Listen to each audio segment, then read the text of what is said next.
15 جون 2026 پاکستان کے لیے ایک افسوسناک دن ثابت ہوا جب پاک فضائیہ کا ایک تربیتی طیارہ خیبر پختونخوا کے ضلع مردان کے قریب دوران پرواز حادثے کا شکار ہو کر گر کر تباہ ہو گیا۔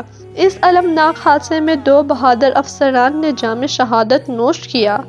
فلائٹ لیفٹیننٹ محمد قاسم عبداللہ اور لیفٹیننٹ طٰہٰ عباسی۔ ابتدائی اطلاعات کے مطابق طیارہ معمول کی تربیتی مشق پر تھا۔ اچانک فنی خرابی یا کسی نامعلوم وجہ کے باعث طیارہ قابو سے باہر ہو گیا اور مردان کے قریب ایک کھلے علاقے میں گر کر تباہ ہو گیا۔ حادثے کے فوراً بعد آگ بھڑک اٹھی اور دھوئیں کے بادل دور دور تک دکھائی دیے۔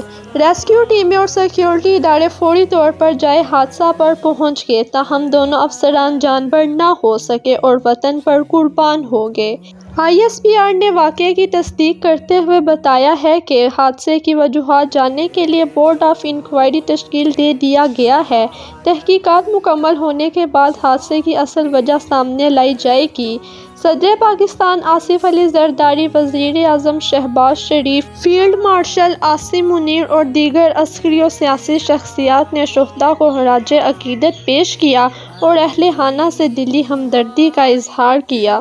ناظرین، یہ جوان صرف اپنے خاندانوں کے نہیں بلکہ پوری قوم کے بیٹے تھے۔ وطن عزیز کے دفاع اور امن کی خاطر اپنی جانوں کا نذرانہ پیش کرنے والے یہ شہداء ہمیشہ قوم کے دلوں میں زندہ رہیں گے۔ اللہ تعالیٰ شہید لیفٹیننٹ طٰہٰ عباسی اور شہید فلائٹ لیفٹیننٹ محمد قاسم عبداللہ کے درجات بلند فرمائے، ان کی قربانی کو قبول فرمائے اور اہل خانہ کو صبر جمیل عطا فرمائے۔ آمین۔